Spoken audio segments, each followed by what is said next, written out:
gotta tell them that Doug Stewart sent you. Once again, smoothtickets.com. That's smoothtickets.com. Yeah! National Debt Relief is one of the country's largest and most reputable debt settlement companies, made up of energetic individuals who are passionate about helping thousands of Americans with debt relief. Most importantly, we're all about helping our customers through a tough financial time in their lives with education and individual customer service. We're dedicated to helping individuals and families rid their lives of burdensome debt. Specializing in debt settlement, and they've also negotiated settlements for thousands of creditor and collection accounts. Providing clients with both expertise and proven results, this means helping customers in time of hardship to get out of debt with the least possible cost. It can also mean conducting financial consultations, educating the customer, and recommending the appropriate solution. Core Services offer debt settlement as an alternative. I repeat, alternative to bankruptcy, credit counseling, and debt consolidation. National Debt Relief is your #1 advocate group to help you reestablish financial stability as quickly as possible. So give us a call at 844-828-4975. Again, that's 844-828-4975, and work it out. I'm friends with the monster that's under my bed. Get along with the voices inside of my head. You're trying to save me, stop holding your breath. And you think I'm crazy, yeah, you think I'm crazy. I wanted the fame, but not the cover of Newsweek. Oh well, guess beggars can't be choosy. Welcome back to the Doug Stewart Show, June 17, 2016. Fantastic, freaking funny football Friday. Buy your boy a beer. It's offering time, Stewies. Go to the DougStewartShow.com. Click on the donate button and donate $5. That's all that we ask, man. But if you donate $20 or more, we got a nice T-shirt for you. But don't be restricted by $20. I mean, whatever you got in your heart or is in your pocket, we will gladly take it, man. Speaking of which, shouts out to Jeffrey Griffin. Bought your boy a six-pack, and he put a 40-ounce on the side. Appreciate that, Jeffrey Griffin. Tony Johnson bought your boy a case. I appreciate that, Tony Johnson. And Robert Faulkner. Your boy Robert Faulkner, man. Robert Faulkner bought your boy a couple of kegs. Not pony kegs, really, or either. The real kegs. Thank you. Thank you so much, Robert Faulkner. Thank you so much, Tony Johnson and Jeffrey Griffin, man. We really do appreciate it from the bottom of our hearts. Sincerely, we really do appreciate it. I wanted to read a couple of tweets that people sent out last night outside of Aisha Curry from Le'Veon Bell, Pittsburgh Steelers running back. He says, win or lose Game 7, LeBron deserves the Finals MVP. You know what? I kind of disagree with that. LeBron has had two phenomenal games the last two games, and I guess technically, yeah, I think he probably will get it. But, man, I can make a real argument for Kyrie Irving keeping him in this thing. You know, Kyrie only had, 23 points or whatever last night. But, man, whenever they need a basket, I mean, they look to Kyrie. Now, LeBron is the bigger name. He's the star, so he will probably get the Finals MVP if Cleveland wins. I don't know about how it works if they don't win, like Le'Veon Bell is saying. But man, don't forget about Kyrie Irving. From Norris Cole II, who used to play with LeBron down in Miami. Game 7, explanation points. Wow. NBA Finals. From Carl Landry, never underestimate the heart of a champion. Bookmark that. I need to talk more about that in a second. From Doug Baldwin Jr., he says, LeBron James is playing like I have never seen him play before. He's an animal. That's. I don't want to call you a liar, sir, but that's not true. LeBron's had several memorable playoff games in his career. He's done so much that you forget. You remember there was a particular series, I think, against Detroit, where LeBron, this was young in his career, maybe his first Eastern Conference Finals with Cleveland, maybe 10 years ago, where this ninja got 27 straight points or something crazy like that. So, no, this isn't the first time that he's had heroics like this. From Irvin Magic Johnson on Twitter, LeBron James was fantastic, marvelous, sensational, incredible. What else can I say? He scored 41 points, 8 boards, 11 assists. Yeah, man, dude was phenomenal last night. Phenomenal. And you're listening to the Doug Stewart Show. And you know what? This is a perfect opportunity to toot my own horn again, man. This is what I do, okay? And for the last couple of days when Cleveland got their first win, and even subsequently when they went down 3-1, and even when they won the second game and were down 3-2, something that I continued to say and why I thought that this didn't seem right, that I thought Cleveland should be able to find a way to get back into this series. LeBron James has to do something because truly transcendent players, they do things like this. They do things like what LeBron James did last night in Game 6 and what he did in Game 5. This is what they do. They take over, okay? And, you know, they make history. You know, he has an opportunity once again for the first time since 1964. The only other opportunity has happened twice before, as I mentioned earlier, but it's never been actually executed. He has something where if he does this, that's it. I mean, you got to put him in the top 5. I don't know, top 2 of all time. If he does this, coming back from 3-1 to win the NBA Finals, you're going to have to give him his respect, whether you're a LeBron hater or not. And listen, I used to be a LeBron. Let me just make sure I say it correctly. I used to be a huge LeBron fan, but then I became a LeBron hater when he did that whole crap and going to Miami. To his credit, I think he agreed with me, decided to go back to Cleveland, apologized for it and for the most part, went back to Cleveland and is trying to do something amazing. Okay, so I'm happy for him. He's a tremendously talented player. I want to see this man win another ring. Back being a fan, I want to see him win another ring. I want to see him bring a ring to Cleveland. And if he does it in this fashion, I mean, that's an all-timer right there.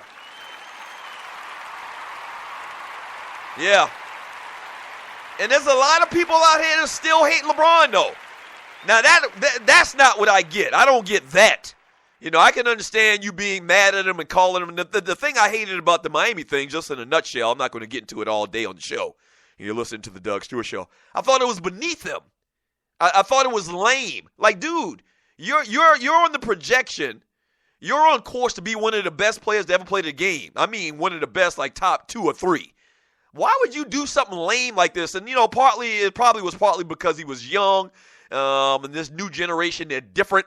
So I was mad at him about that. But I never denied this cat's skill set and his game and his God-given talent. You know, I've never done that. And so I want to see it happen, man. What are your thoughts about LeBron James if he makes this happen? Wow. From Cornelius Small in the chat room on Spreaker.com, and you're listening to the Doug Stewart Show. Cornelius Small says, the losing and less aggressive team always gets ticky-tack fouls because the refs feel they are in desperation. That last foul on Steph, he slapped his arm twice. Had it at least touch the ball or knock it loose, it wouldn't have been a foul. He's talking about the foul on LeBron James. I agree. And not only that, he kind of like cut his knees from under him almost. And so I can understand the ref making that call. And the foul on that they called on him against Kyrie where he looked like he picked Kyrie, I mean, he caught him with all of his arm. He did. So, I mean, what? It's all good, man. It's all good. From Mount Onyx, NBA making the men on this final, drawn out like a snail's pace. He's exactly right. They're making a grip on this finals, man. I can't wait to see the numbers after this thing is done on Sunday. That ninja, that's not true. Let's not try to put logic on the inconsistent officiating of the refs. It's consistent, ninja, on both teams. They're consistently calling a bunch of ticky-tack fouls. They are. They're consistently letting them play, though, at the same time as well. It is kind of confusing because over the last couple of years, I will acknowledge this, over the last couple of years, they have called games very, very tight. They have. And these last couple of games where they don't, I'm sure it's probably somewhat confusing to the players on the floor. It's a good kind of surprising to the Cleveland Cavaliers, and not so much for the Golden State Warriors.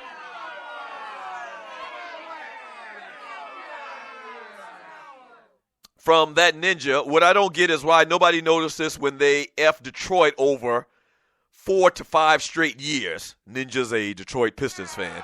I don't even remember what happened, bruh. From Grego in the chat room on Spreaker.com, he says, Draymond will give LeBron a Bones Jones flying kick to the face in Game 7. Perhaps. I can see that happening. From Sidney Jackson, you can't be mad at someone for trying to improve his life. Cleveland was dead in the water, and he was a free agent. You looking at it too deep. I just look at it as a grown-ass man that everybody talked about as being one of the best players of all time, tucking his tail between his legs and running to South Florida to play with another top 2 or 3 player in the league and Dwayne Wade. That's the way I looked at it. Y'all always look at stuff so deeply. Y'all like freaking KRS-One around here. You think very deeply. No, it was simple to me. It was simple that no one ever had done that before. You know why? Because cats had pride. And when you talk to the legends of the game, I don't care whether it's Charles Barkley, Michael Jordan, or whoever it was. Nobody, Larry Bird, Isaiah Thomas, they all said, yeah, back in our day, we would have never done anything like that. And I know the young people don't want to hear that back in the day talk, but it is what it is. From Uncle Mike, love is worthless in this system. There's nothing for him to do really except rebound and stay out of LeBron and Kyrie's way. Yeah, he's absolutely killing them. They're basically, playing a man short with damn Kevin Love out there. They are. He's killing them. He is absolutely killing them, which is even more incredible what the Cleveland Cavaliers are doing. They are man down. They're man down. I'll tell you what, though, man. Richard Jefferson, I got to give him another pat on the back, man. He has been playing phenomenally in this series, giving them everything that they need. You had a Dante Jones sighting last night. What's the little point guard named? Mo Williams came off the bench and gave them a couple of good minutes. You're probably going to see more Mo Williams in the Game 7 as well, because he looked like, he could do something in the couple of shots that he took. He's had the issue with injuries all year long and getting back from an injury that he sustained early in the year. And Baller Award, man, on a Friday. Can't say enough about what Cleveland did last night. But Baller Award on a Friday, man, to Tyronn Lue, who basically stuck to his guns on his game plan, and they figured it out. They've tweaked a couple of things, man.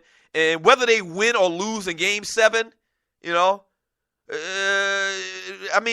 done, in my opinion, a phenomenal job, and I think that's his job going forward. I think that's his job. Man. Deservingly so. He's done a fantastic job. Maybe early on, not so much, but he had to get his bearings about himself, and he figured some things out, and he stuck to his guns. When everybody in America, including myself, says, man, bring in Mozgov, keep Tristan Thompson in there, go big and pound Golden State, he pretty much just stuck to his guns. And you got to give him credit for that. He was right, we were wrong. Wow. Look at that. Just like that, we've already run through an hour of the Doug Stewart Show. When we get back from the break, more of your chat, more Game 6 talk. Let's get into some Game 7 talk in the particulars, man. NBA Finals. No real football today. There's no place for that. Let's just be honest. Oh, and speaking of which, man, a little bit later today, matter of fact, we might try to talk to him in the next segment. We're scheduled to talk to Uncle Ruckus. Yeah, we're scheduled to talk to Uncle Ruckus. As a matter of fact, Waterhead, try to get him on the phone right now. Let's try to get Uncle Ruckus in the next segment at the top of the hour on the Doug Stewart Show. This should be good. It's probably going to be bad, though, if you know Uncle Ruckus from the Boondocks. Don't go away. This is the Doug Stewart Show.